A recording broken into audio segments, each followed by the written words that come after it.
Hello, everybody, and welcome to our Precisionary Webinar. Today, we are really honored to welcome Dr. Susanne Schmid from the University of Western Ontario to give us her talk on disruptions in auditory processing and filtering in a model for neurodevelopmental disorders or autism. So a little bit of background on Dr. Schmid's work.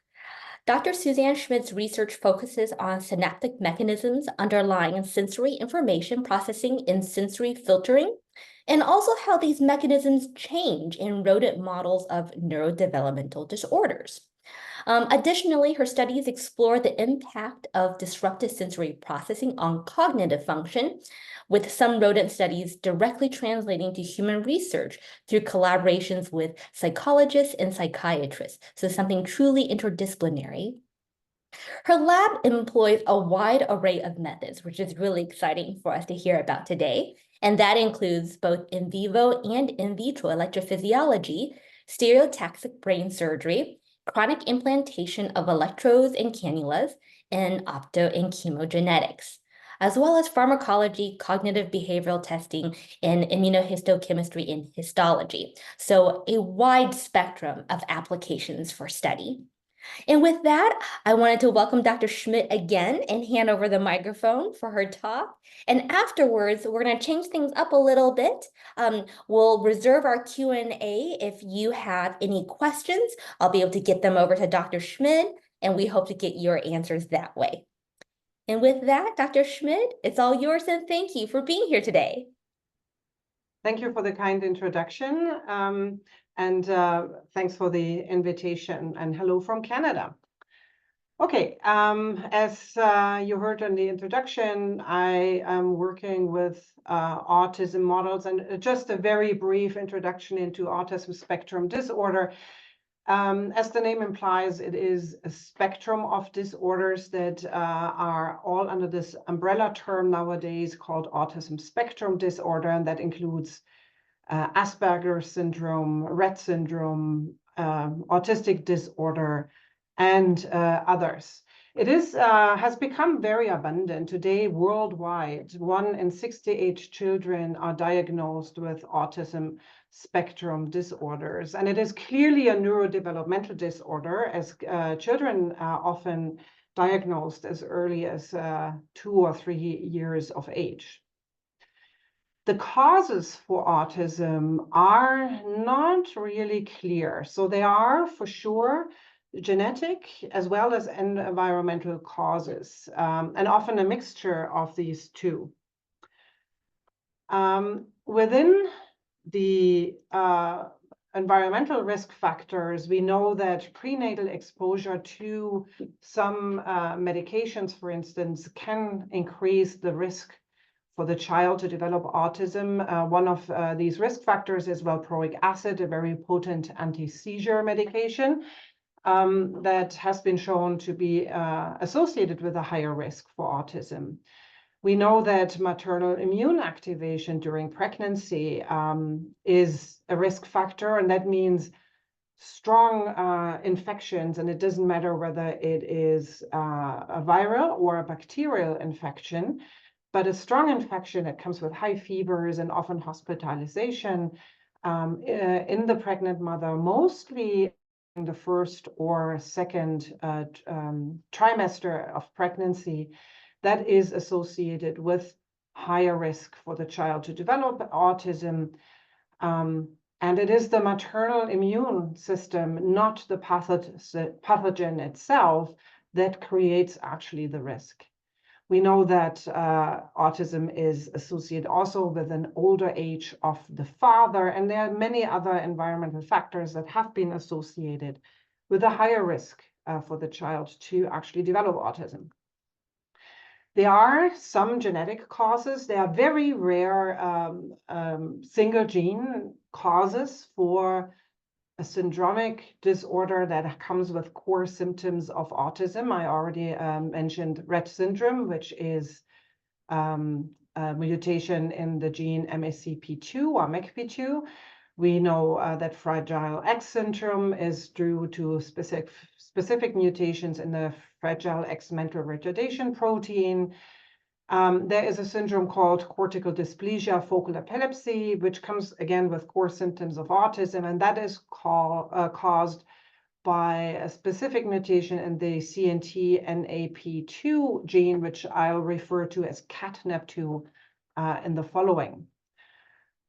And I want to emphasize that these syndromic forms of autism are relatively rare. The vast majority of cases in autism are caused by probably a combination of different mutations or gene variants that taken together then increase the risk of autism, and sometimes also might interplay with the environmental factors. So in the majority of autism cases, we don't know the causes. But these syndromic forms of autism, of course, can tell us a little bit about the molecular pathways that are implicated and the cellular reasons implicated in the cause for autism. So we study a rodent model with a CatNap2 mutation. And why CatNap2? So the CatNap2 gene codes for a protein called Caspr2. Both acronyms stand for contactine associate protein 2. It is, as I mentioned, a rare single gene cause for a severe form of neurodevelopmental disorder called cortical dysplasia focal epilepsy, or CDFE, that comes with these core symptoms of autism. And it has been identified in a group of Amish people in Pennsylvania, where there's a high incidence of CDFE within families. Apart from the single gene cause for autism, mutations, genetic variants, single nucleotide variants, and so on, of the CatNap2 gene has been associated in large studies with an increased risk for autism. So the CatNap2 gene, very briefly, is one of the largest genes in the human genome, contains 24 exons. So it's really a big gene. It has a very, very high homology between rodents and mammals of over 90%. So it's very, very well preserved. It's mostly expressed in sensory areas, and then in humans in the prefrontal cortex that rodents don't really have in the same way as humans. It is strongly expressed during development. It contains eight human accelerated regions. That means that this gene CatNap2 is very well preserved among animals, and then has very distinct mutations between animals and humans. So it might have to do something with the special things about human brains. And it is regulated by FOXP2, which a lot of neuroscientists automatically kind of associate with language. And I should mention that these kids with the CatNap2 syndrome develop a severe form of autism. They start to speak, and then they actually regress, and they completely, entirely lose language. So they end up being nonverbal. They have all core symptoms of autism. I'll talk about the symptoms a little later. And they also get seizures later in life. The protein that the CatNap2 gene codes for, the Caspr2 protein, is a cell adhesion molecule and receptor of the neurexin family. So it is a protein that is embedded in the membrane. It's a transmembrane protein. This region here is crossing the membrane. It has a large extracellular N-terminal with a lot of binding domains, and a relatively short intracellular C-terminal. And this cell adhesion molecule is very important by mediating interactions between neurons and glia cells during development. Specifically, it anchors myelin to the axons of neurons. So it is important for myelination, but it also is important in trafficking and localizing potassium channels within differentiating axons in dendrites. It has been shown to be important for dendritic arborization, for stabilization synapses between different cell types specifically. So it seems to have an extremely important role within neurodevelopment, but it is also to some extent expressed in the adult. As I mentioned, we use a rat model that has a catnap2 knockout. So that rat model was created with funding from Autism Speaks, and later on also the Simons Foundation for Autism Research developed a catnap2 knockout rat. The rat that we work has a 5 base pair deletion in axon 6 that results in no functional Caspr2 protein being expressed in this animal. We have done extensive testing with the rat. I won't have the time to go into much detail there, but apart from, of course, having a high construct validity because it has a non-functional Caspr2 protein, like these kids in these Amish Pennsylvanian population that seem to have a complete knockout of the Caspr2 protein.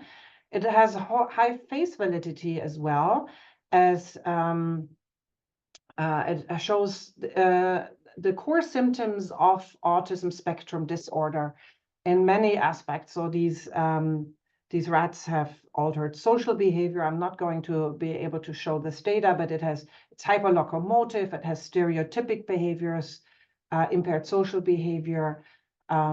It has seizures as well as soon as they reach adulthood. And the model also has some predictive validity. Drugs that seem to ameliorate some autism symptoms seem to work also in the catnap2 rat. Yeah, I just said it. So talking about autism symptoms, so I want to briefly just categorize the autism symptoms according to the DSM-5. So that is the Diagnostic and Statistical Manual of Mental Disorders that defines autism and is used to diagnose autism. And this means that autism is an intrinsically human disease, of course, because it is really defined by psychiatrists and psychologists. So there are 2 core groups of symptoms in autism, according to the DSM-5. One is the group of social symptoms, so persistent deficits in social communication and social interactions. There is problems in social emotional reciprocity, difficulties in maintaining eye contact, and deficits in developing and maintaining also understanding relationships with other humans.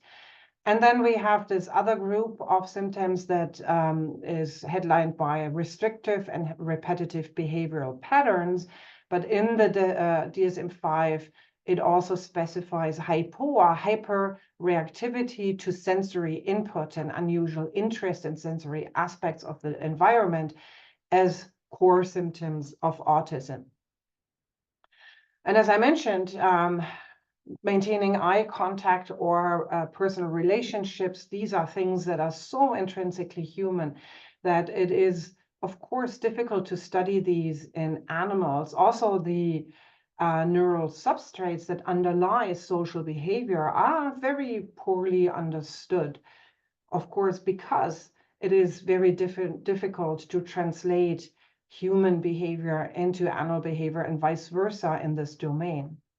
However, when we talk about sensory reactivity, this is something that is highly preserved between animals and humans. And so my lab focuses on these hyperreactivity to sensory input, because we think that this is a good chance to actually drill into underlying mechanisms and then leverage the animal model to really understand what is the cellular and molecular basis of these autism symptoms. So, as I mentioned, we focus on these sensory symptoms because they are core symptoms of autism spectrum disorders. they often predict the severity of other symptoms. So it is thought that at the very least, whatever causes the sensory processing disruptions will be the same mechanism that in other regions of the brain then also causes disruptions in social behavior and higher cognitive function. So at the very least, there's a common underlying mechanism.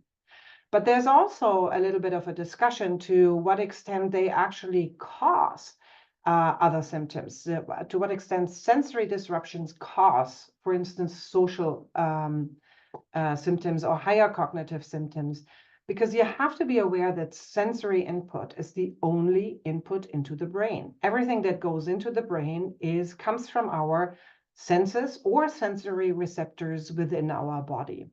Now, if you think about how plastic our brain is and how input shapes plasticity and the wiring of the brain, you could imagine that if the sensory input is distorted throughout the development, that other connections in the brain might be affected by that. So to some extent, it's a little contentious, but to some extent, the disruptions in sensory processing might actually also impact other functions of the brain, being the sole input into the brain. What is great is that sensory pathways are very well described, they are readily accessible, and they are highly conserved pathways between all kinds of animals and humans, but for sure between mammals, among mammals. So if we look at the sensory pathways in a rodent, it is very similar to pathways, to the respective sensory pathways in humans. So we think that it is this sensory processing disruptions are a great opportunity for studying disease mechanisms and to test therapies in animal models that we can then translate back into humans. So the sensory modality that we focus on mostly is the auditory pathway. Why? Because auditory stimulation and auditory processing is very easy to control in the lab. And there are an abundance of electrophysiological as well as behavioral readouts of different levels of auditory processing, whether it's on the brainstem or on the cortical level. And I want to give you an example. So this is the ascending auditory pathway. It's of course a little simplified. We have the cochlea in the inner ear that is innervated by the spiral ganglion cells. That is the first synapse here in the cochlear nucleus. And then we have these cochlear brainstem nuclei from where the auditory information goes to the midbrain here, the superior and inferior colliculi, and through the thalamus, mostly the medial geniculate body, and from there to the auditory cortex. Now, in terms of electrophysiological measurements, we can measure the auditory brainstem response. That is a very particular waveform that we can measure with extracranial electrodes. And each peak of the wave here corresponds to an electrical signal that travels through the ascending auditory pathway in response to a sound. So we play a sound, and then we can measure this auditory brainstem response, and we know that each peak here corresponds to a specific station here in the ascending auditory pathway. We can also measure an EEG, an electroencephalogram, or a part of that, which is an auditory evoked potential, which is a very specific waveform evoked over the auditory cortex in response to a sound. And the nice thing is we can measure these things the same way in humans as in the rodent model. So the auditory brainstem response, for instance, we can record with a few electrodes glued onto the scalp of a child while the child plays on an iPad or watches a silent movie. And we can implant electrodes under the skin on the outside of the skull in rats And this is something that Kayla Scott did in animals. She was a PhD student in my lab, and Ala Saif is doing with kids with autism. And the auditory brainstem that we measure in response to sound looks very similar between rats and humans. And similar with the EEG to measure an auditory evoked response, there's a very specific waveform, as I mentioned, that we measure in humans as an auditory evoked potential. And again, very similar to what we actually measure in the rat. So a very translational measure that we can use in both rats and humans. But there are also behavioral measures that we can use, that we do. We use the acoustic startle response, which is a reaction to a sudden sound when we startle. And that startle response is mediated by a very short pathway that includes, of course, the cochlea, the spiral ganglion cell, that then makes a synapse in the cochlear nucleus. And from there, these cochlear neurons project in a region here in the brainstem that we call the caudal pontine tegmentum, or PNC. And there are giant neurons here in the brainstem, in the PNC, in the reticular formation, that directly innervate motor neurons in the spinal cord and make us twitch, or make the rat twitch in response to a sudden loud sound. Or we can measure pre-pulse inhibition of startle, which I won't explain in too much detail, but it is the inhibition of a startle by a pre-pulse. And that pre-pulse is thought to be processed by an inhibitory feed-forward loop. And that loop contains the superior and inferior colliculi. So we can probe the function of the midbrain by measuring pre-pulse inhibition of startle. And then we can do all kinds of auditory perceptual tasks. This is how loud or how fast can someone actually process sound by some discrimination tasks. For instance, which sound is louder, which sound is faster, and so on. We can ask kids to do that, and we can also ask rats to do that when we use conditioning tasks where they have to press a lever when something is louder on the right side and when something is quiet on the left side, and so on. Okay, just to give you an example for these, how translational these even the behavioral measures are. So when we measure an acoustic startle response in humans, we actually measure just the eye blink, which is a part of the muscle twitch that we measure in response to a sudden loud noise. So we can display a sudden loud noise with the headphones and measure an EMG, an electromyogram, of the muscle that mediates the eye blink. And when there's a loud sound, we have this EMG response. And when there's a pre-pulse, the EMG response is lower. In rats, we measure the whole body twitch. We just put them into a tube here that restricts but not restrain the animal, that is mounted on the motion sensitive platform. It's all in a kitchen cabinet that is insulated, sound insulated. There's a loudspeaker between the holder for the animal. And when we play a sudden loud noise, the animal twitches, and the motion sensitive platform down here converts the muscle twitch of the rat into a motion, and the motion then is picked up by a transducer and converted into an electrical signal. And when we play a pre-pulse, then the electrical signal is reduced. So when we look at, for instance, an I/O function, these are sounds with increasing intensity.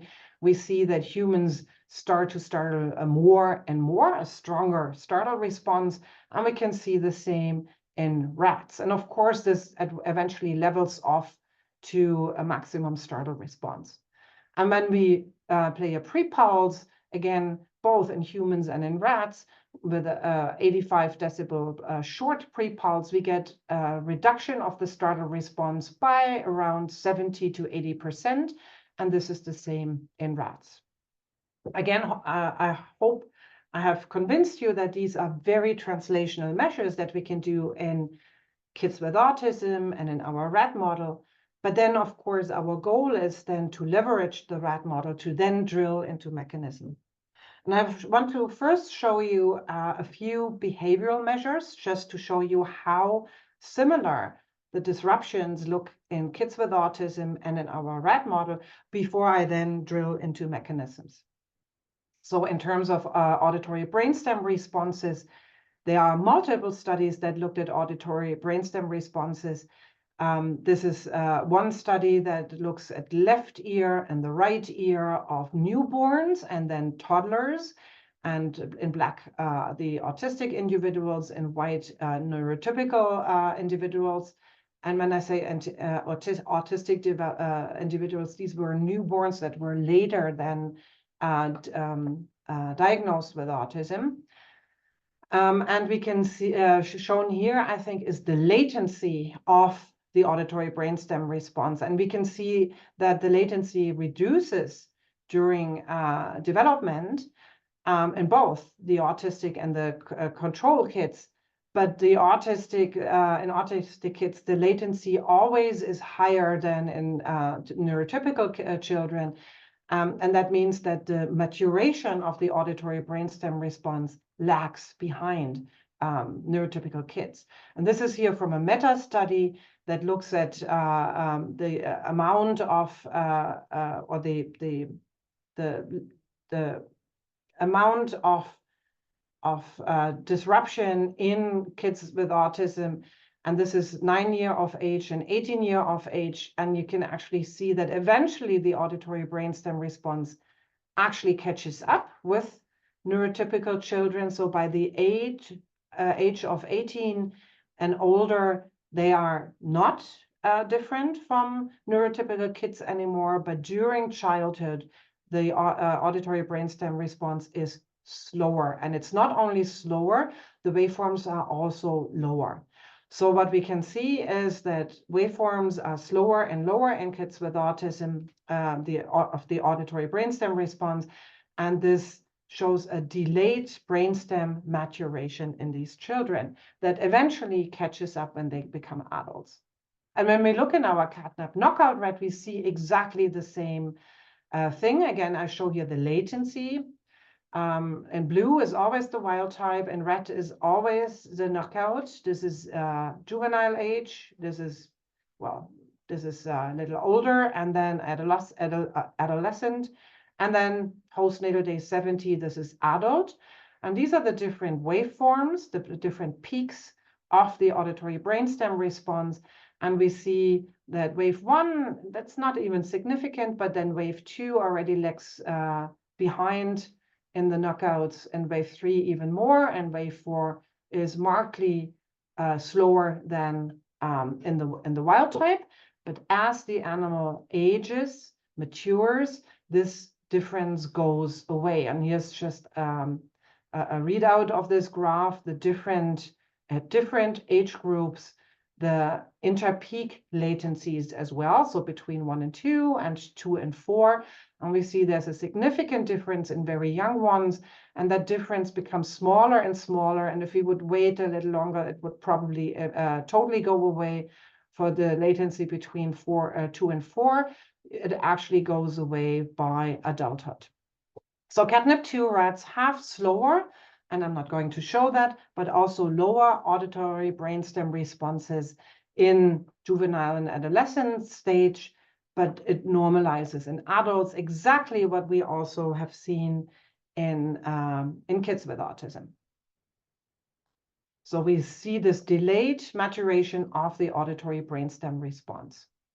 I want to show one behavioral measure as well. There are reports both that the latency again, but also the amount of startle is higher in kids with autism. There are multiple studies. I just show one example here, but then Ala and Renee Phillips, an undergraduate student in my lab, they measured this in kids with autism, and we can see that they startle higher, and especially in these intermediate loudness sounds, and where neurotypical kids barely startle at all, we see already a marked startle response in kids with autism. So there seems to be a left shift when we do an I/O function, startle magnitude over sound intensity.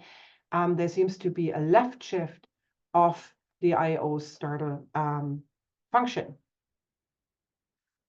So they start to show higher, and by the way, slower, but higher startle responses, especially to moderate sounds. And when we look at this in the knockout rats, this is again what we see. We have the sound intensity on the x-axis, the startle magnitude on the y-axis, in blue the wild types, in red the knockouts. We see this huge increase in startle response, specifically in these intermediate sound levels where the wild types might not even startle yet, but the knockouts already show a very pronounced startle response. And we see this in males and in females, but much more pronounced in the males. So catnap knockouts rats show this left shift of the startle IO function, a greater reactivity to sound, especially at lower levels. And just very quickly, we also looked at habituation. There's mainly anecdotal stories about kids with autism that do not habituate to sound, that rather seem to sensitize to sound instead of habituating to it, that they get really very annoyed by repeating sound because they can't really filter it out. And when we look at this in rats with autism, we can see that, not with autism, sorry, in our catnap knockout rats, we can see that whereas the wild type rats nicely habituate, especially the young rats, they do not habituate, they're rather sensitized to sound. So there's a marked deficit in habituation to sound. So now, I hope I have convinced you that these behavioral and also electrophysiological measures I've shown so far are really nicely recapitulating the things that we see in autistic individuals, human individuals. We can recapitulate these things in our rat model. But now we can use, of course, the fact that we know the startle pathway, for instance, very well, but also the ascending auditory pathway. Now we can drill a little bit more into why. Why do catnap knockout rats startle so much? Why do they not habituate? Why are autistic individuals more reactive to sound? So in terms of the startle pathway, I already mentioned, it's a very short pathway. The hair cells in the cochlea are innervated by the spiral ganglion cells that innervate the cochlear root neurons, or the cochlear neurons here, that then project into the PNC. And there, from there, we have these premotor neurons, these large startle neurons projecting directly on the alpha motor neurons that make our muscles twitch. But we also know, so why is a catnap rat startling so much? We know that the auditory brainstem response is lower and slower, right? So this part in orange here, the spiral ganglion cells and the cochlear root neurons, they are actually part of the auditory brainstem response. So these neurons are not more excitable or more reactive to sound, because we would see that in the auditory brainstem response. The auditory brainstem response had to be higher and probably faster if these neurons would be hyperreactive. So when we want to see why catnap rats and autistic humans startle more, we probably have to look downstream from the sensory pathway here into that reticular formation, the PNC neurons. And that's one thing that a postdoc in my lab did, Dorit Merle. She looked at the PNC here, and she wanted to see, there's this story about autism that there is an imbalance between excitation and inhibition in certain brain areas, that there is more glutamate and less GABA inhibition. So Dorit started out by looking in this region of the caudal pontine reticular formation and measure glutamate and GABA. So she used a technique called MALDI-TOF, which is a mass spectrometry basically on every single pixel of a brain slice. So every pixel here of this brain slice is a full mass spectrometry.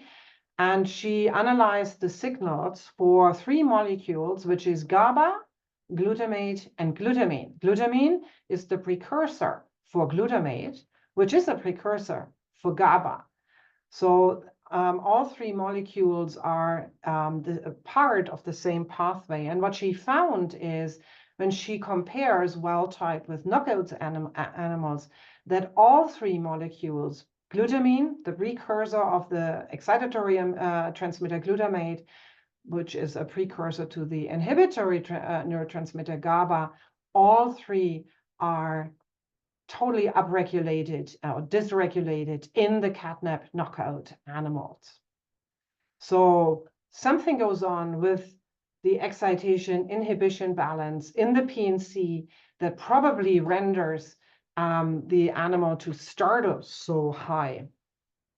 So another student in my lab, an MD PhD student, Alice Zhang, then stuck an electrode into the PNC and in an anesthetized animal and played startle sounds. And what she found is that in females, for instance, here, if you see the blue line here, the excitability, so this is the firing rate of these neurons in the PNC in response to an increasingly loud sound. And she can see that in females, which are the darker colors here, the wild type firing rates are much lower than in the knockout. So the knockout females have a much higher firing rate in these rats, which means that they are much more excitable. This is true for the females, but not so much for the males. In males, both the knockouts and the wild types seem to have a high firing rate in the first place. And that the difference between knockout and wild type is not really much. We also see that the threshold, the firing threshold, is shifted towards lower sound, which parallels the startle threshold being shifted to lower sounds as well. And she also saw that the firing rate of these neurons in the PNC actually correlate with the startle magnitude of the animal. So she started the animal before she anesthetized them, and the maximum firing rates of the PNC giant neurons did correlate with the maximum startle response in these animals.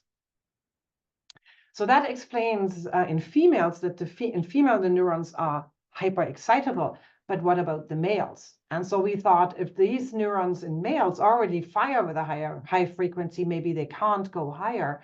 So another way to have increased startle responses could be that they have more PNC giant neurons that actually get excited when they get startled. And in order to look into that, Alice Zhang started the animal and then looked for the expression of immediate early genes.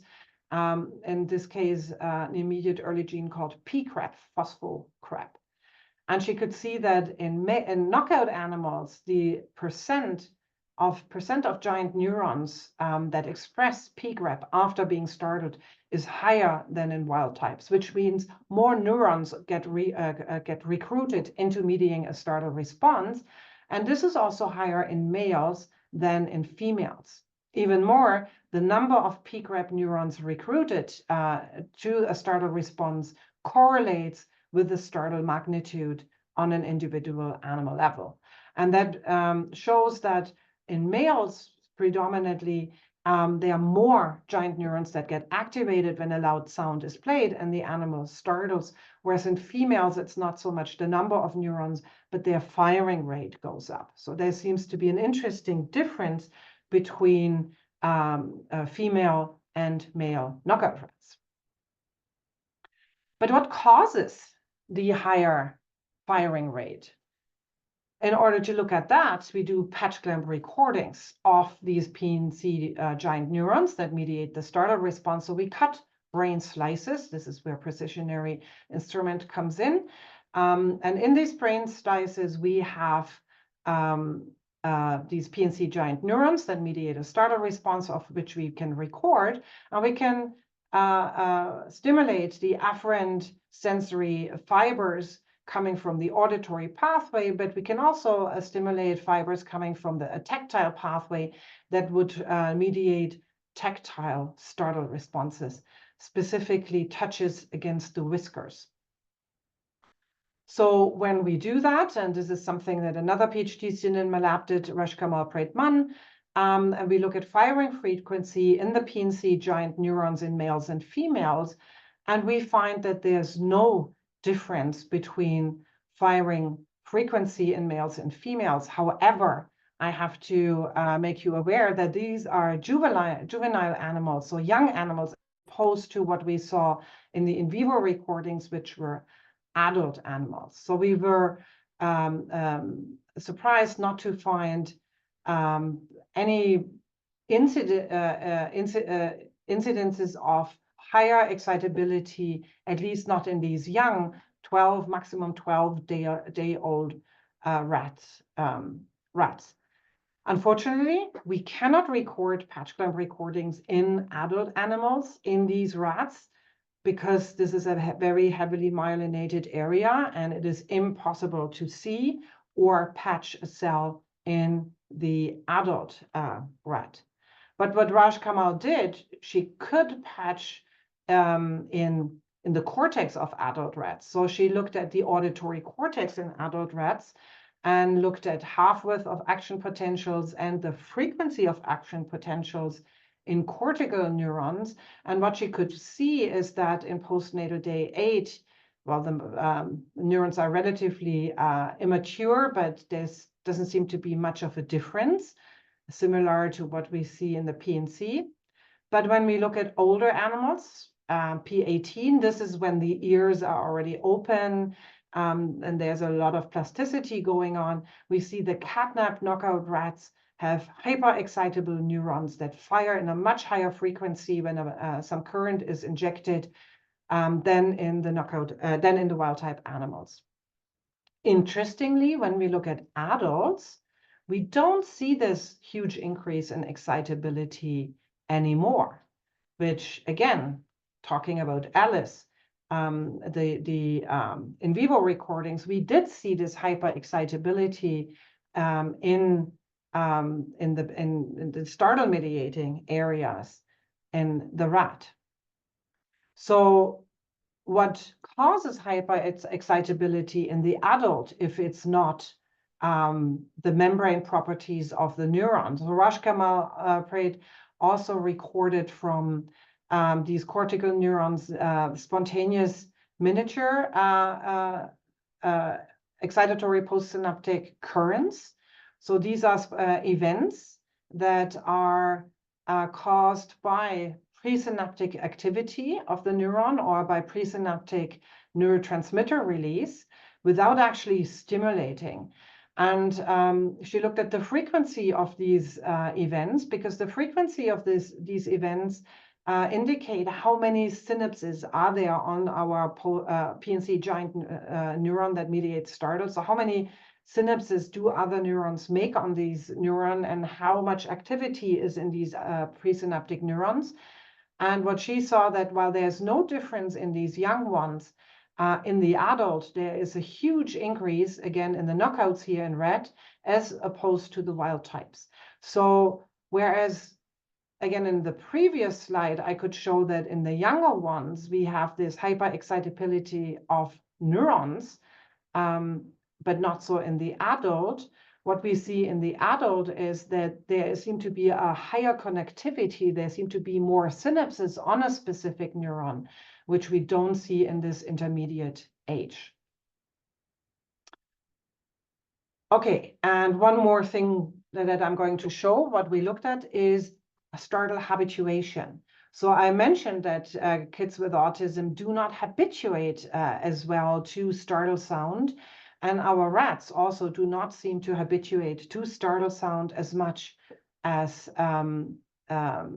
their wild-type counterparts. And this is more pronounced in young rats.